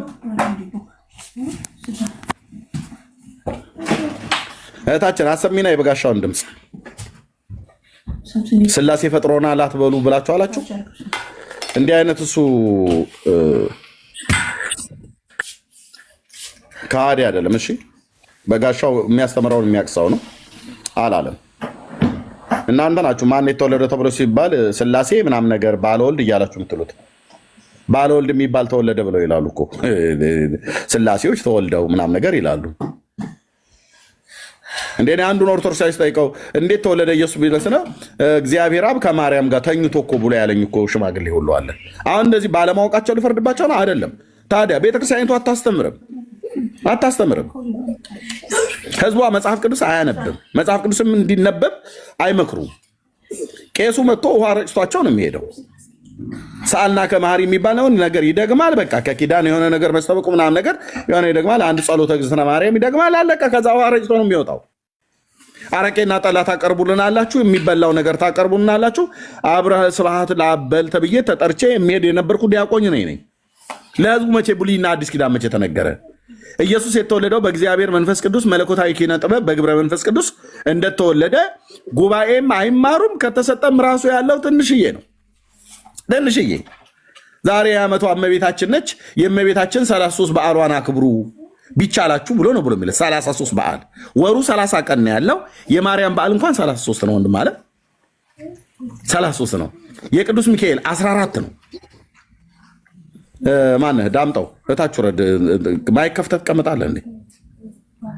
ኦኬ 14 ማለት ነው። የቅዱስ ሚካኤል በዓሉን 14 የእመቤታችንን በዓሏን 33ቱን እናክብር ይላል። 33 በዓል በእያንዳንዱ ቀን እንኳን ብታከብር በእያንዳንዱ ቀን አላት ማለት ነው። ስለዚህ ከሚመጣው ወር ላይ ቀን መበደር አለብህ 33 ለማክበር። ለምሳሌ አሁን ሚያዚያ ከሆነ ከወርሃ ግንቦት ላይ 3 ትበደራለህ። ምክንያቱም የማርያምን በዓል 33ቱን ለማክበር ጊዜ ስለማይበቃ ዕዳ በዕዳ ነው የምንሆነው። ከዛኛው ከግንቦት 3 ተበድረ፣ ከዛ ደግሞ ከሰኔ 3 ትበደራለህ። ከሰኔ ደግሞ ከሐምሌ ይበደራል። ሐምሌ ደግሞ ከነሐሴ ይበደራል። እንደዚህ ያለ ወይ ቋግሜ ላይ ታጣጣው ካልሆነ በስተቀር 33 በዓሏን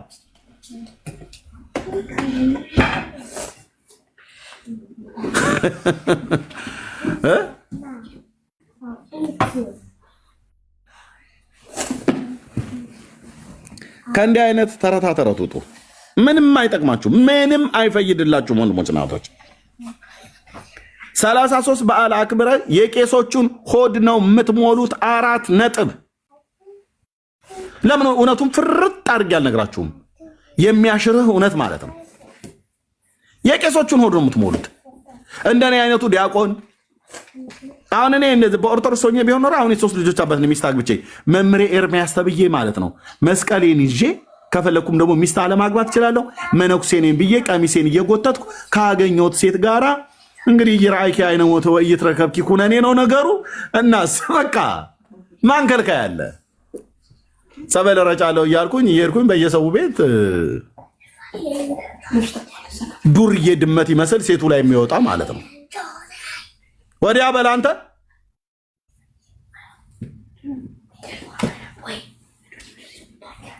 ለማያውቅሽ ታጥበሽ ታጠኝ ይላል የሀገሬ ሰውዬ።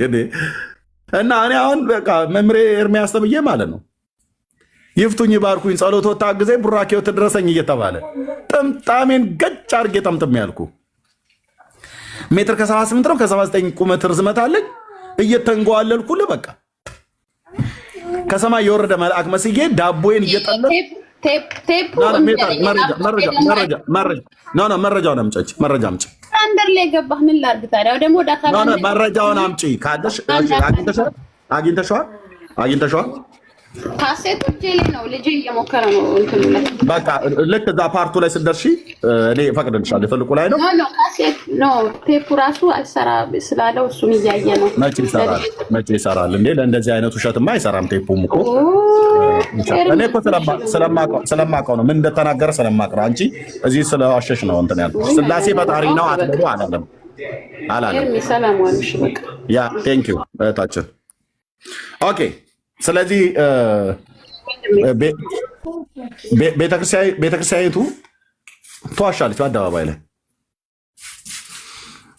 ላይ የሚዋሹት እንደዚህ ብለው ነገር የለም ወንድሞች እናቶቼ። ውሸት ለጴንጤም አይሰራም። ውሸት ለሰይጣን ብቻ ነው የሚያምርበት። ምክንያቱም እሱ ከመጀመሪያውም ዲያብሎስ የሐሰት አባት ስለሆነ ማለት ነው። እንዴት ያስጠላል! ክርስትና ውስጥ ሆኖ ውሸት ክርስቲያን ብሎ እያሉ ውሸት ማለት ነው። አይሄድም ሁለቱ እና የዘላለም ሕይወትን አይሰጥህም። የማርያምን 33 በዓሏን የሚካኤልን 14 በዓሉ ይላል። የኢየሱስ 9 ነው። አይገርምም? በበዓላት እንኳን ደረጃ ስትመጣ የኢየሱስ 9 በዓላት 9 አበይት በዓላት የሚባሉ ሚካኤል ይበልጠዋል ኢየሱስን በኦርቶዶክስ በበዓላት የሚካኤል 14 ማርያም ትበልጣለች ኢየሱስንና ሚካኤልን የእሷ 33 ተሳሳትኩ አልልህም። አንዳችሁም ይህንን ዲና ያታደርጉትም። ዛሬ እኮ መድኃኒዓለምን ብለህ ብትምል እኮ በመሐላ እንኳን ደረጃ ከተባለ ማለት ኖ አይሆንም። እስኪ በእመቤቴ ማለልኝ ነው የምትባለው። እስኪ እመቤቴን በል ነው የሚሉ የመሐላ ማረጋገጫ ማርያም። ሰው ወልዶ እንኳን ማርያም ማረችሽ ወገኖቼ፣ እንኳን ማርያም ማረችሽ። ማርያም በሽልም ታውጣሽ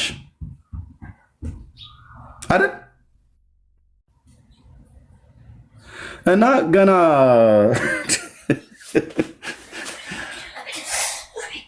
ጌታ እኮ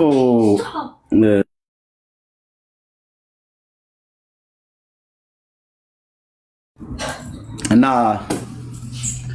ከእንደዚህ አይነት ተረት ተፈቱ፣ ወደ ወንጌል እውነት ነው። ኢየሱስ ጌታ ነው። የጴንጤ መፈክር እንዳይመስል የሐዋርያቱ ስብከት ነው። ጴንጤ ሲነሽጠው እስቲ ጌታ ነው እንበለው አይደል? ዛሬ እስቲ ጌታ ነው ብለን ብንለው በአንድነት ድምጻችንን ሞቅ አድርገን እንበለው ትሉታላችሁ እናንተ? አዎ እኔም እለዋለሁ። አንተም በል፣ አንቺም በል፣ እናንተም በሉ፣ እኛም እንላለን። ተባብለን አይደለም ኢየሱስ ጌታ ነው ያልነው። ኢየሱስ ጌታ ስለሆነ ማለት ነው። የሐዋርያቱ ስብከት ነው። የመጽሐፍ ቅዱስ የብሉይ ኪዳን የአዲስ ኪዳን ትምህርት ነው። ጌታ ነው ማለት ምን ማለት እንደው ታውቃላችሁ? እግዚአብሔር እኮ ነው ማለት እኮ ነው። አምላክ እኮ ነው ማለት እኮ ነው። አምላክነቱን አመስጥራ አመሰጣጥራ የምትሰብክ ቤተ ክርስቲያን ከጥንት ጀምሮ የነበረች ያለች ከበሮ ሁሉ ጭምር ይሰብካል ስለሱ። ጣሪያ፣ ግድግዳው፣ ጉልላቱ፣ አጥሩ፣ ቅጥሩ ምናምን ነገር ይሉናል። እነሱ ግን ጠላ ሲጠጡ ነው የምናገኛቸው። አንድ ቀንም ኢየሱስ ጌታ ነው ብለው ሲሰብኩ ሰምተን አናውቅም። አጥሩና ቅጥሩ ይሰብካቸዋል ይሉናል። አጥሩና ቅጥሩንም እናውቀዋለን። ብራዘር ማነህ? እናውቀዋለን። ሰንበቴ ስንጠጣበት የነበረ ስለሆነ ማነው አጥሩም ቅጥሩም ጉልላቷም በሙሉ ከበሮ ሁሉ ጭምር ሳይቀር ይሰብከዋል። ከፊት ሲመታ ለምን ቶሎ ቶሎ አትሄድም ብለው ወደ ቀራኒዮ ሲያጋፉት በጥፊ የመቱት ነው። ከኋላ ደግሞ ፈጥና አትሄድም ወይ እያሉ ያኛው የፊተኛው ለምን ትፈጥናለህ ብለው እየመቱት ነበር። ከኋላ ደግሞ ያለው ለምንድን ነው የምትዘገየው ፍጠንና ሂድ እያሉ ከበሮን ከፊትና ከኋላ መምታታቸው አንድም ጌታችን መድኃኒታችን ኢየሱስ ክርስቶስ አቤት አቤት አቤት ጠፍርህን ራስ ወጥረህ ስታበቃ መተህ ኧረ ተፋታይ በመድኃኒዓለም እኔ አሁን ይህን ስብከት ብላችሁ ትላላችሁ። ቅጥሩም አጥሩም የሚሰብክ ከላይ ጀምሮ ጉልላቷ ሁሉ ጭምር የሚሰብክ ይላል።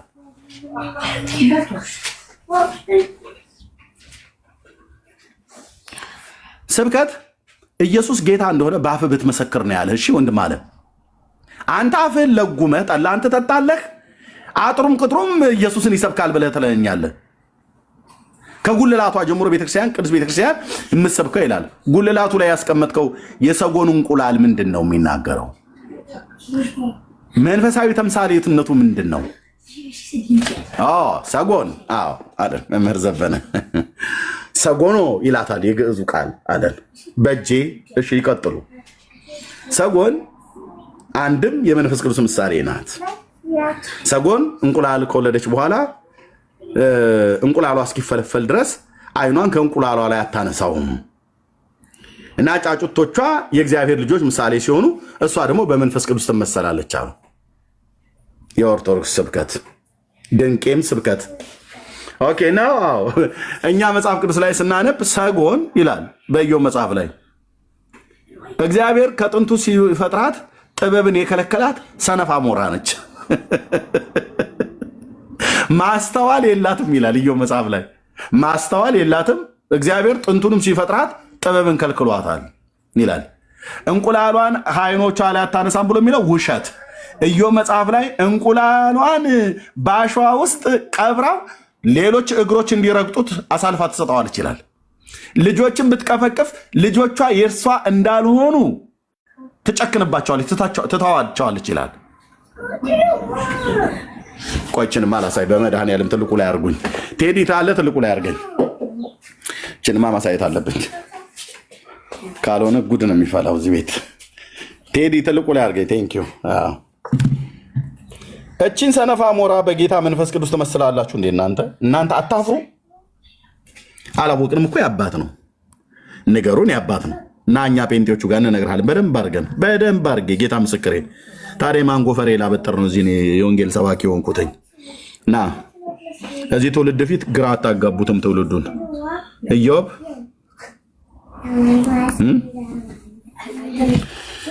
ኦኬ መጽሐፈ ኢዮብ መጽሐፍ ምዕራፍ 38 ላይ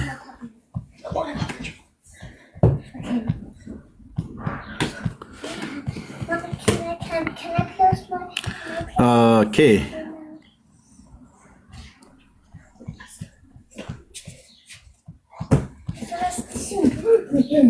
ምዕራፍ 37 ነው 38 39 ላይ 39 ኦኬ 39 ላይ 39 13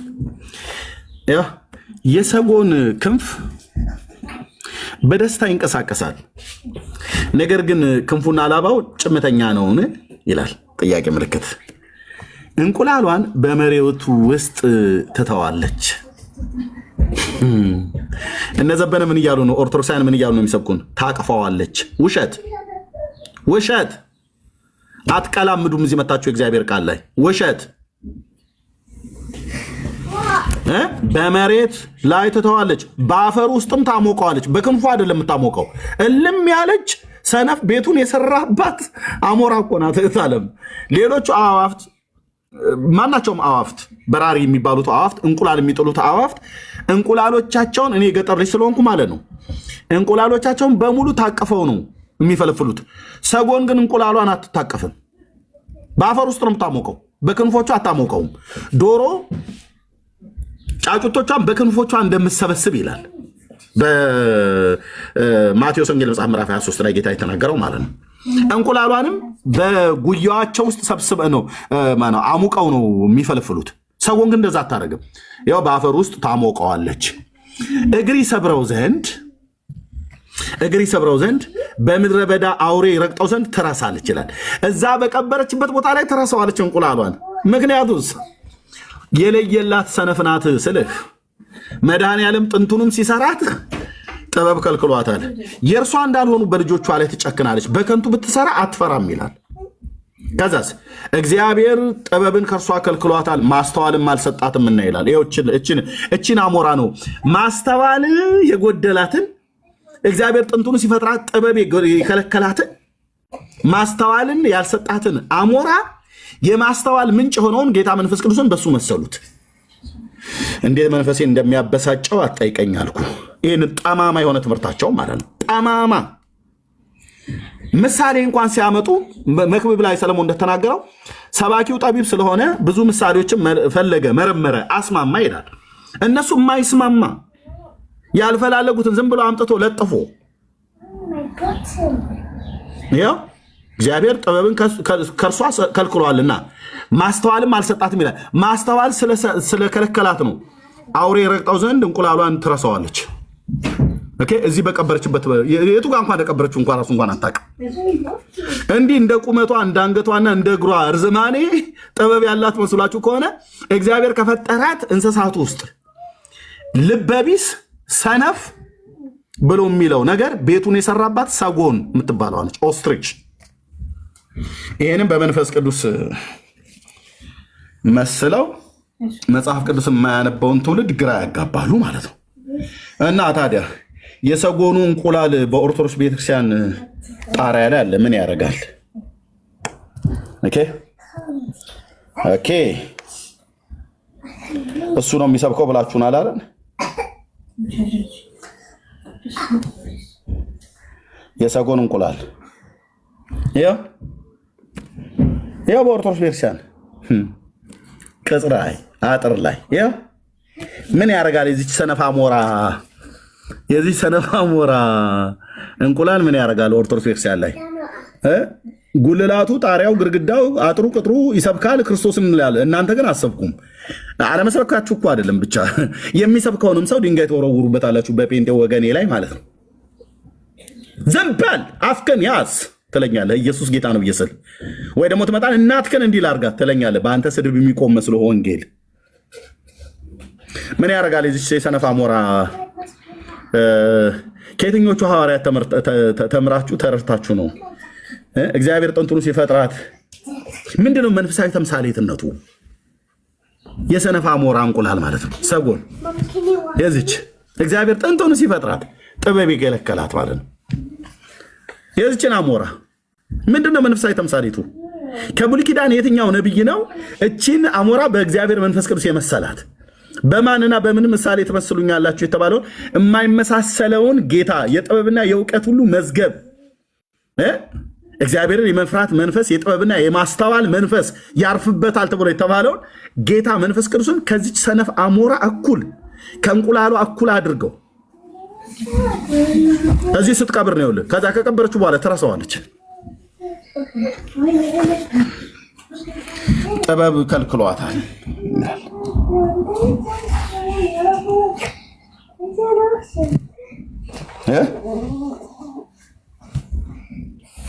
ስብከታችሁ አስገረመን እኮ አስደመመን። ስማ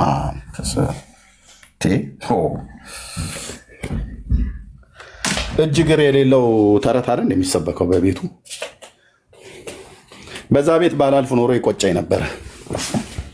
አጣጥሜ ጨርሼ ነው የመጣሁት። ጨርሼ ጌታ ኢየሱስ እንደ ኩፍኝ ንቅል አድርጎ አውጥቶልኝ ማለት ነው። ምንም ቅር የሚለኝ ነገር የለም። ታሪክ ቢባል እርስ በርስ የሚላተም ታሪክ፣ ስብከት ቢባል እጅ እግር የሌለው ስብከት ስትሰበክ ብትል በሙሉ የእናታችን የወለተ እንትና በረከቷ ይደርብንና በዚች ቀን ከእናታቸው ከወይዘሮ እንትና ከአባታቸው ከአቶ ከሌ በወርሃ ታኅሳስ በባተ በ12ኛው ቀን ተወለደች። በተወለዱበት ዕለት መላእክት መጥተው በክንፎቻቸው እያጨበጨቡ ሲዘምሩላቸው ነበረ። እናም እኚህ እናት በነበሩበት ጊዜ አደጉ። አድገውም በኋላ ለጋብቻ ሲደርሱ ወደ ገዳም ገብተው በብህቱና ኖሩ እና እዛ ደግሞ በኖሩበት ጊዜ ከአንበሳና ከጃርት ከጅብና ከድኩላ ጋር እየተላመዱ አብረው ሲኖሩ ነበር። ወይኔ ለእኔ ኃጢአተኛው ለኤርሚያስ አሁን ምን ይጠቅመኛል? የምታወራኝ ምን ይጠቅመዋል ኃጢአተኛው ትውልድ? እና ኖሩ በቤቱና እየኖሩ ከጉሬዛ ጋር እያስቆረቡ እየቀደሱ እያስቀደሱ ኖሩ። ጤዛውን ልሰው ድንጋዩን ተንተርሰው መዓልተ ቁሩን ታግሰው ሰው ብሎ በሚል ቃላት ስንኝ ደርድረው ምንም የነፍስ ጌታ የሆነውን ኢየሱስ ክርስቶስን አንድ ቀን አይሰብኩም። የት አለ ኢየሱስ? ይናፍቃል። እሱ እዛ መናፍቃኑ ቤት ነው የምታገኘው ነው የሚሉህ። እዛ ይናፍቃል ብራዘርዬ። እናት ከዛ በተሰጣቸው ቃል ኪዳን እናታችን ወለተ ጴጥሮስ በተሰጣቸው ቃል ኪዳን በአንድ ቀን የዝናብ ነጠብጣብ የወረደ የዝናብ ነጠብጣብ ያህል ከሲኦል ያወጣሉ። እናስ አንተ ደግሰህ ወገብህን አደግድገህ እግር እስኪንቀጠቀጥ ድረስ ቆመህ የእሳቸውን ጸበል ጸዲቅ ቡራኪያቸውን መታሰቢያቸውን አድርግ ነው። በቃ የመጨረሻው ስብከቴ ነው። መጨረሻ አንተ ስታበላ ለካህናቱ እዛ ደግሞ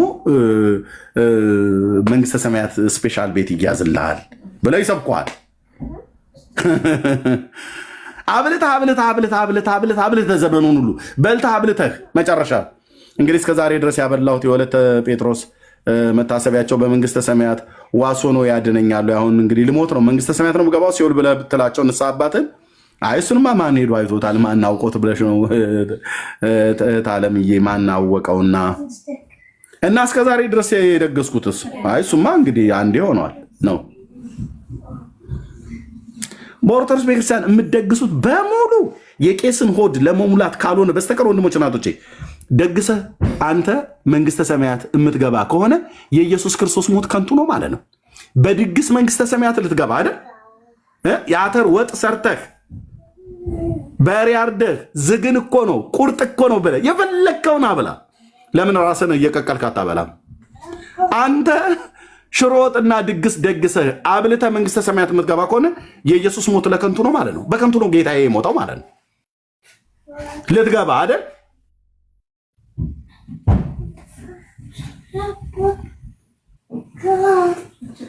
የዶሮ አይን የመሰለ ጠላ ነው የጠጡት ዛሬ ብለህ ለቄስ አጠጥተህ ልትገባ እርስ በርስህም ተጣጣተህ ልትገባ አይደል? እንዴት አይነት እኮ ቀልድ እኮ እንደሚቀለድ በኢየሱስ ክርስቶስ ስም። እሺ ኢየሱስ ለምን ሞተ? እናንተ እያጠጣችሁ የምትሞቱ እኮ ማነው የምትገቡ ከሆነ የእሱ ሞት ለምናችን ነው ታዲያ?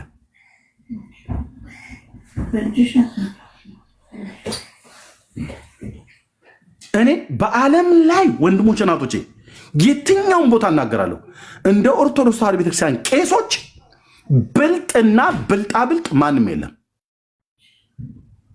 እንደውም የኛዎቹ ከኔ ጀምሮ የወንጌላዊ ፓስተር የሚባለው ጅሎች ነን እኛ። ምንም ነገር ለምን አትልም? እንደውም አንዳንዶቹ ብልጣብልጥ ሆነው ህዝቡን እየበሉት ነው። እኛ እኮ ምንም ነገር የምንለው ነገር የለም። ዛሬ ዓመቱ ነው ነገ የወሩ ነው አምጡልን ብለን መድረክ ላይ ከሚቀርብልን ውሃ በስተቀር ልሰብክ ስወጣ ማን ነው ዞር ብሎ የሚያየን? ማን ነው ዞር ብሎ የሚያየን? በዚህ አቅጣጫ የጴንጤ አገልጋይ እንደውም በጣም ፉዞ ነው። ምንም አልነቃንም። ለምን ህዝቡን የሚበላና የሚጠጣ አምጡ ብለን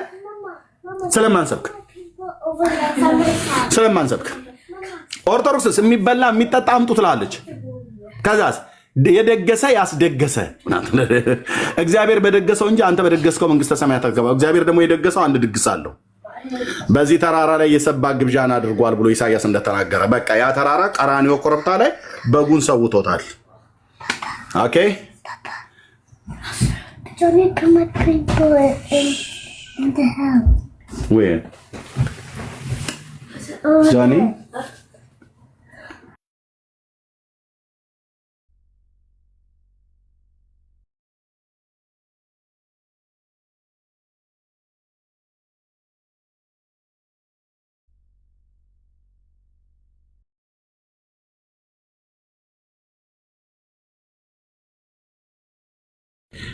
እሺ ወንድምነት ልጆች ይፈልገውኛል አለ ዳንዬ።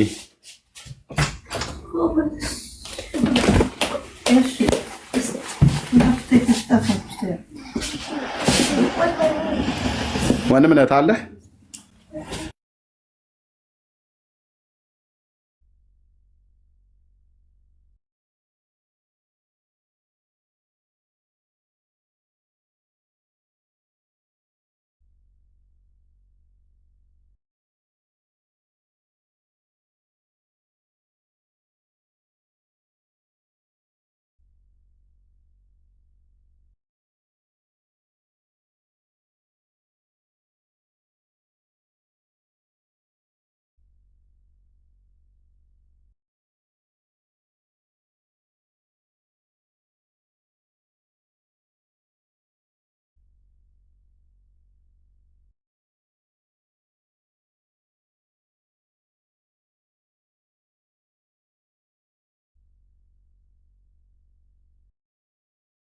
ወገኖች ወንድምነት ካለ አለ ቴዳ ያለ